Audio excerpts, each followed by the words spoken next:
আকাশবাণী আগরতলা স্থানীয় সংবাদ পড়ছি সুমন ভট্টাচার্য। ব্রাজিলের 17তম ব্রিক্স শীর্ষ সম্মেলনে শান্তি ও নিরাপত্তা বিষয়ক অধিবেশনে প্রধানমন্ত্রী শ্রী নরেন্দ্র মোদী বলেন, সন্ত্রাসবাদ মানবতার জন্য সবচেয়ে গুরুতর চ্যালেঞ্জ হিসেবে উঠে এসেছে। তিনি বলেন, 22 এপ্রিল পেহেলগামে সন্ত্রাসবাদী হামলা ভারতের আত্মা, পরিচিতি এবং মর্যাদার উপর সরাসরি আক্রমণ। প্রধানমন্ত্রী বলেন, যদি কোনো দেশ প্রত্যক্ষ বা পরোক্ষভাবে সন্ত্রাসবাদকে সমর্থন করে তাহলে তাকে এর মূল্য দিতে হবে। তিনি সন্ত্রাসবাদের প্রতি শূন্য সহনশীলতার আহ্বান জানান এবং বলেন, সন্ত্রাসবাদীদের বিরুদ্ধে নিষেধাজ্ঞা আরোপে কোনো দ্বিধা করা উচিত নয়। এদিকে খুবই তাৎপর্যপূর্ণভাবে ব্রাজিলের রিও ডি জেনেরোতে চলতি ব্রিক্স শীর্ষ সম্মেলনের নেতাদের ঘোষণাপত্রে 22 এপ্রিল জম্মু ও কাশ্মীরের সন্ত্রাসবাদী হামলায় 26 জন নিহত হওয়ার ঘটনাকে তীব্রভাবে নিন্দা জানানো হয়েছে। ব্রিক্স নেতারা সন্ত্রাসবাদের সকল রূপ এবং প্রকাশের বিরুদ্ধে লড়াই করার প্রতিশ্রুতি পুনর্ব্যক্ত করেছেন। উল্লেখ্য, প্রধানমন্ত্রী নরেন্দ্র মোদী আগামী বছর ভারতের সভাপতিত্বে পরবর্তী শীর্ষ সম্মেলনে ব্রিক্স নেতাদের এদেশে আসার জন্য আমন্ত্রণ জানিয়েছেন। মুখ্যমন্ত্রী অধ্যাপক ডাক্তার মানিক সাহা বলেছেন, প্রধানমন্ত্রী নরেন্দ্র মোদী জাতপাতের ঊর্ধ্বে উঠে মহিলা ক্ষমতায়ন, কৃষি কল্যাণ সহ গুরুত্বপূর্ণ ক্ষেত্রগুলিকে প্রাধান্য দিয়েছে বা এক ভারত শ্রেষ্ঠ ভারত গড়ে তোলার উপর জোর দিয়েছেন। গতকাল বর্দোয়ালি বিধানসভা কেন্দ্রের অন্তর্গত শান্তিপাড়া এলাকায় মোদী সরকারের 11 বছরের কাজ নিয়ে এক প্রচার কর্মসূচিতে তিনি কথা বলেন। তিনি বলেন, প্রধানমন্ত্রীর নেতৃত্বে দেশে বিভিন্ন স্তরে নিজেকে বিশ্বের দরবারে প্রতিষ্ঠিত করতে পেরেছে। তিনি প্রধানমন্ত্রী নরেন্দ্র মোদীর নেতৃত্বকালকে স্বর্ণযুগ উল্লেখ করে বলেন, উন্নয়ন এবং কল্যাণমূলক কর্মসূচির উপর সরকার সবসময় নজর দিয়েছে। তিনি বলেন, নরেন্দ্র মোদী ছাড়া উত্তর পূর্বাঞ্চলের উন্নয়ন কোনোভাবেই সম্ভব ছিল না। কেন্দ্রীয় বিজ্ঞান ও প্রযুক্তি প্রতিমন্ত্রী ডক্টর জিতেন্দ্র সিং গতকাল নতুন দিল্লিতে CSIR institute of genomics and integrative বায়োলজিতে অত্যাধুনিক ফেনোম ইন্ডিয়া ন্যাশনাল বায়োব্যাংকের উদ্বোধন করেছেন। বিজ্ঞান ও প্রযুক্তি মন্ত্রণালয়ের বিবৃতিতে জানানো হয়েছে, বায়োব্যাংকটি দেশব্যাপী সমন্বিত গবেষণার মেরুদণ্ড হিসেবে কাজ করবে, যা সারা দেশের 10,000 ব্যক্তির কাছ থেকে ব্যাপক জিনোমিক, জীবনধারা এবং ক্লিনিক্যাল তথ্য সংগ্রহ করবে। বিবৃতিতে আরও উল্লেখ রয়েছে, গবেষকরা জানিয়েছেন যে এই উদ্যোগটি প্রাথমিক রোগ নির্ণয়ে সহায়তার পাশাপাশি ডায়াবেটিস, ক্যান্সার, হৃদরোগ এবং বিরল জিনগত ব্যাধির মতো জটিল রোগের বিরুদ্ধে লড়াইকে শক্তিশালী করবে।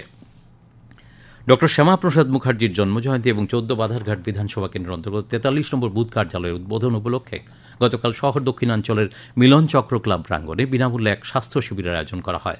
শিবিরের উদ্বোধন করেন বিধায়ক মীনা রানী সরকার। উপস্থিত ছিলেন মণ্ডল সভাপতি মনীষ দেব, বাধারঘাট যুব মোর্চার সভাপতি দেবব্রত বিশ্বাস, কর্পোরেটর প্রসেনজিৎ লোধ সহ অন্যরা। শিবিরে মোট 100 জনের স্বাস্থ্য পরীক্ষা করে বিনামূল্যে ঔষধ প্রদান করা হয়। এছাড়াও এই বুথের উদ্যোগে এলাকার মাধ্যমিক, উচ্চ মাধ্যমিক পরীক্ষায় উত্তীর্ণ কৃতীদেরও সংবর্ধনা দেওয়া হয়। তেলিয়ামুড়া মহকুমা তথ্য দপ্তর উদ্যোগে ভারত কেশরী ডক্টর শ্যামাপ্রসাদ মুখার্জির জন্মদিন গতকাল কল্যাণপুরের ব্লক রিসোর্স হলে উদযাপিত হয়। অনুষ্ঠানে উদ্বোধক এবং প্রধান অতিথি বিধায়ক পিনাকি দাস চৌধুরী শ্যামাপ্রসাদ মুখোপাধ্যায়ের জীবন ও কাজকর্ম নিয়ে আলোচনা করেন। অনুষ্ঠানে তেলিয়ামুড়া পুর পরিষদের চেয়ারম্যান রূপক সরকার, কল্যাণপুর ব্লক উপদেষ্টা কমিটির চেয়ারম্যান ইন্দ্রাণী দেববর্মা, কল্যাণপুর পঞ্চায়েত সমিতির ভাইস চেয়ারম্যান স্বপ্না সরকার দাস সহ অন্যরা উপস্থিত ছিলেন। জনজাতি কল্যাণমন্ত্রী বিকাশ দেববর্মা গতকাল তেলিয়ামুড়ার দক্ষিণ কৃষ্ণপুর গ্রাম পঞ্চায়েতের গোলাবাড়ি ডাকবাংলো প্রাঙ্গণে এক স্বাস্থ্য শিবিরের উদ্বোধন করেন। শিবিরে প্রায় 75 জনের চক্ষু পরীক্ষা, বিনামূল্যে ঔষধ বিতরণ এবং প্রয়োজনীয় অনুযায়ী চশমা বিতরণ করা হয়। মন্ত্রী শ্রী দেববর্মা এ ধরনের উদ্যোগের প্রশংসা করেন। ত্রিপুরা সরকারি কর্মচারী সমিতির উদ্যোগে গতকাল বিলোনিয়া সমন্বয় সমিতির অফিস গৃহে রক্তদান শিবিরের উদ্বোধন করেন বিধায়ক অশোক কুমার মিত্র। বিধায়ক দীপঙ্কর সেন, সংগঠনের কেন্দ্রীয় কমিটির সাধারণ সম্পাদক জয়ন্ত দত্ত মজুমদার প্রমুখ উপস্থিত ছিলেন। শিবিরের উদ্বোধনী পর্বে 26 জন শিক্ষক কর্মচারী রক্তদান করেন। ত্রিপুরা অ্যাথলেটিক্স অ্যাসোসিয়েশনের উদ্যোগে গতকাল থেকে শুরু হলো 3 দিনব্যাপী 54তম রাজ্যভিত্তিক অ্যাথলেটিক্স প্রতিযোগিতা। বাধারঘাট স্টেডিয়ামে আসরের সূচনা করেন রাজ্য বিধানসভার উপাধ্যক্ষ রামপ্রসাদ পাল। নবনির্মিত দেবভক্তি জমাতিয়া সিনথেটিক অ্যাথলেটিক্স ট্র্যাকে উদ্বোধনী অনুষ্ঠানে ত্রিপুরা অলিম্পিক অ্যাসোসিয়েশনের সভাপতি পদ্মশ্রী অলিম্পিয়ান দীপা কর্মকার, ক্রীড়া অধিকর্তা সত্যব্রত নাথ প্রমুখ উপস্থিত ছিলেন। 4 শতাধিক খেলোয়াড় এই আসরে অংশ নিয়েছেন। ত্রিপুরা ফুটবল অ্যাসোসিয়েশন পরিচালিত ঘরোয়া দ্বিতীয় ডিভিশন লিগ ফুটবল প্রতিযোগিতা ঐকতান যুব সংস্থা অপরাজিতভাবে চ্যাম্পিয়ন হয়েছে। নিয়ম রক্ষার শেষ খেলায় গতরাতে ঐকতান জয়লাভ করে উমাকান্ত মিনি স্টেডিয়ামে নৈশালক্ষে অনুষ্ঠিত খেলায় ঐকতান যুব সংস্থা 1-0 গোলে ত্রিপুরা পুলিশকে পরাজিত করেছে। আবহাওয়ার খবর, আজ দুপুর পর্যন্ত আবহাওয়ার পূর্বাভাসে জানানো হয় আকাশ সাধারণত মেঘলা থাকবে, বজ্রবিদ্যুৎ সহ হালকা থেকে মাঝারি ধরনের বৃষ্টিপাতের সম্ভাবনা রয়েছে। তবে দক্ষিণ জেলা, গোমতী জেলা ও সিপাহীজলা জেলার কোথাও কোথাও ভারী বৃষ্টিপাতের সতর্কতা রয়েছে। আগরতলায় আজ ভোরের সর্বনিম্ন তাপমাত্রা ছিল 25.8 ডিগ্রি সেলসিয়াস, দিনের সর্বোচ্চ তাপমাত্রা থাকবে 33 ডিগ্রির কাছাকাছি। আগরতলায় গত 24 ঘন্টায় বৃষ্টি হয়েছে 3.2 মিলিমিটার। স্থানীয় সংবাদ এখনকার মতো এখানেই শেষ হলো।